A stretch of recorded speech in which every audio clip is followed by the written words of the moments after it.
আসসালামু আলাইকুম। আপনার উপরে শান্তি বর্ষিত হোক, বলেন। ভাই আমার মানে আমি সৌদি আরব থেকে বলতেছি আরকি বুঝছেন? আচ্ছা, বলেন।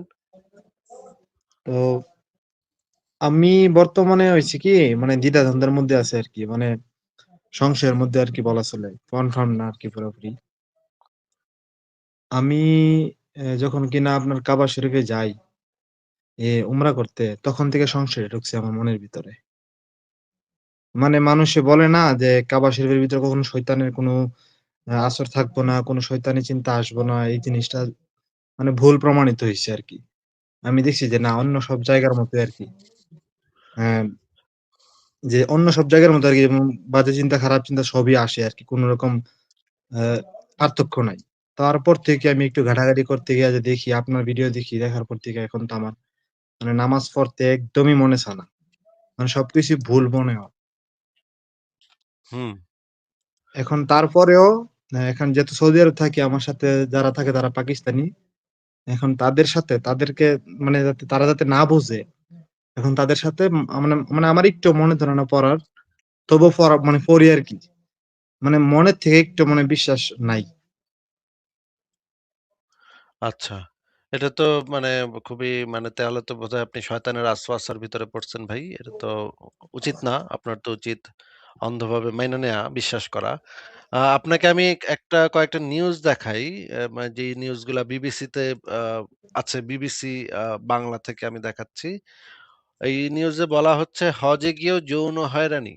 টুইটারে নারীদের সম্মিলিত প্রতিবাদ। হ্যাঁ? এখানে যে জিনিসটা বলা হচ্ছে যে, হজের মতো পবিত্র ধর্মীয় অনুষ্ঠানে গিয়েও যৌন হয়রানির শিকার হতে হয়েছে বলে অভিযোগ একদল মুসলিম নারী সোশ্যাল মিডিয়ায় এর বিরুদ্ধে প্রতিবাদে সরব হয়েছেন। আরেকটি অনেকটা মি টু আন্দোলনের মতোই তারা অনুকরণে তারা সোশ্যাল মিডিয়ায় তাদের এই আন্দোলন চালাচ্ছেন মস্ক মি টু আ হ্যাশট্যাগে। মিশরীয় বংশোদ্ভূত আ মার্কিন নারীবাদী লেখিকা এবং সাংবাদিক মোনা এলতাহাউই ১ম তার অভিজ্ঞতার কথা জানান। ২০১৩ সালে হজ করতে গিয়ে তিনি যৌন হেনস্থার শিকার হন। এবং দেখা যাচ্ছে ২,০০০ এর বেশি রিটুইট করা হয়েছে এবং আ এই জিনিসটা আমি আপনাকে দেখাইলাম। এরকমের অনেকগুলা নিউজ আছে যে হজে গিয়ে তারপর দেখা গেছে যে তাদেরকে আ মানে হ্যারাস করা হইছে, পিছনে গায়ে হাত দেওয়া হইছে। হজের মানে ওই যে তাওয়াফ করার সময়, ঘোরার সময় একজন গিয়ে পিছনে চাপ দিচ্ছে, পিছনে গিয়ে করছে। এরকমের অনেকগুলা নিউজ আছে। আপনারা নিউজগুলা যদি আপনারা একটু করেন। এখন না, না ওইখান থেকে আমি হজ কইরা আসছি তো ২০২৩ সালে। তারপর থেকে আমি মানে সন্দেহ পোষণ করি। তারপরে আমি বিভিন্ন নেটে সার্চ করি, হাদিস সম্পর্কে জানি। তারপরে আমি দেখি যে সৌদি আরবের রাস্তা দিয়ে হাঁটি, যেই সমস্ত ফল, সবজি, তারপরে পশু-পাখি যা দেখা যায় শুধু ওই সমস্ত জিনিসগুলো হাদিসে আছে। আর যেগুলা বাংলাদেশে আছে পটল, তারপরে আরো যত শাকসবজি আছে ওইগুলা নাই। তখন আমার ভিতরে প্রশ্ন জাগে যে আচ্ছা ওইগুলা নাই আর এগুলা আছে কেন? হ্যাঁ, সেটা তো একটা ইম্পোর্টেন্ট কোয়েশ্চেন যে যদি এটা আল্লাহ থেকে আসতো তাইলে তো আল্লাহ অনেকগুলা ফলমূলের নাম জানতো, অনেকগুলা অনেকগুলা পশু-পাখির নাম মানে জানতো। জানার কথা ছিল। এখন এই জিনিসটা আমার ওয়াইফের সাথে কিন্তু শেয়ার করতেছি। কোরআনের ভেতরে এখন শুধুমাত্র মানে সেটাই পাওয়া যায় যেটা মুহাম্মদ ওই সময় জানতো, এটুকুই পাওয়া যায়। তাই না? জি, এই এ তখন থেকে সন্দেহটা আরো বেশি হইতে থাকে আরকি। যে মানে এখানে আমি চারপাশে যা কিছু দেখতেছি পুরানো শুধু তাই আছে। আর বাংলাদেশে যা দেখছি ওইগুলা তো নাই। ওগুলা আমি পাইতাছি না। হ্যাঁ, সেটাই। এটা তো মানে তারপরে আপনার ভিতরে আপনার মনে হয় শয়তানে আপনার মনে হয় করছে, মানে বশ কইরা ফেলাইছে। এটা আপনার উচিত তওবা-টওবা কইরা নামাজ রোজা করা আর এই সমস্ত না। সন্দেহ এইটা মন থেকে বের করে এইটা ফেলা আর ভাই। সম্ভব না। এইটা আর সম্ভবই না। আমি প্রত্যেকদিনই যতটুকু পারি শিয়ার চেষ্টা করি আরকি দেখতাছি। এখন মানে আমার ভিতর থেকে 100% উইঠা গেছে। মানে এখন যে আমি ওদের সাথে যে পড়তাছি এইগুলা জাস্ট মানে ওরা কি বলবো এই কারণে। এখন মানে ওদের সাথে যে পড়তাছি ওরা কি বলবো পড়স না কেরে? অথচ আমি কিন্তু পড়ার জন্য পড়ি না। মানে ওরা যাতে খুশি হয় আরকি ওরা যাতে মানে আমার এই বিষয়টা যাতে না জানে এই কারণে পড়ি ওদের সাথে তাল মিলাই। কিন্তু কিন্তু ভাই আপনি ভিতর তো থেকে তাইলে জাহান্নামে যাইবেন। আপনি তো মনে হয় তাইলে জাহান্নামে যাইতেছেন। আমার লগে না জাহান্নামে এখন আমি যাইবেন। আর ওইটা নিয়ে ভয় করি না। কারণ এখন আমি ওইটা নিয়ে ভয় করি না। কারণ আমার কাছে এখন মনে হইতেছে যে সবকিছুই মনে হয় যে বানানোই আছিল। সবকিছু কিন্তু আমার আমার এই কথা যদি আপনি মনে করেন আপনার মুসলিম বন্ধু-বান্ধবের সাথে আলাপ করেন, তাইলে তো তারা আপনারে মানে মনে করেন কল্লা ফালায় দিব, তাই না? আলাপ করতে পারতেছি না তো, শেয়ার করতে পারতেছি না। আমি আমার ওয়াইফের কয়েকটা হাদিস দেখাইছি যে হাদিসগুলো আপনি রেফারেন্স দেন। আমার ওয়াইফ অলরেডি হাদিস অস্বীকার করে। হ্যাঁ, মানে সে তো বুঝছেন না ভয় পা আরকি, এত বছর ধরে ইসলাম পালন করে যাচ্ছে এখন ভয় পা। হাদিস অস্বীকার করে। পরে আমি বলছি হাদিস অস্বীকার করলে কিন্তু তুমি কাফের। ঠিক আছে? কারণ হাদিস তুমি অস্বীকার করতে পারবা না।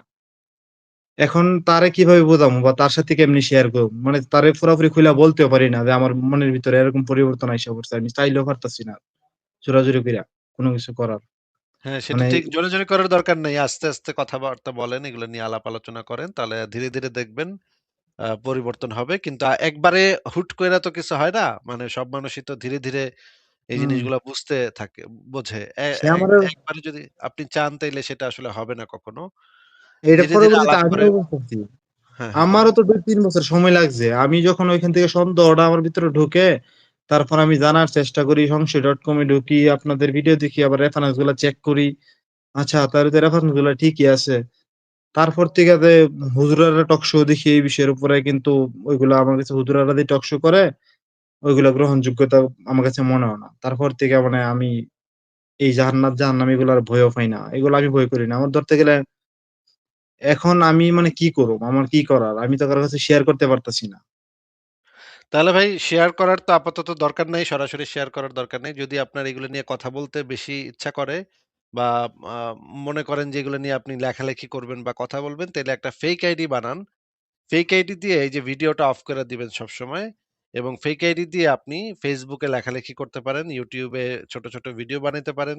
আপনার এই যে অডিও চেঞ্জ করে ফেলা যে এরকম সফটওয়্যার আছে, আপনি সেই সফটওয়্যার ব্যবহার করে এমনভাবে কথা বলবেন যেন আপনার যে আসল পরিচয় সেটা যেন কেউ জানতে না পারে, হ্যাঁ?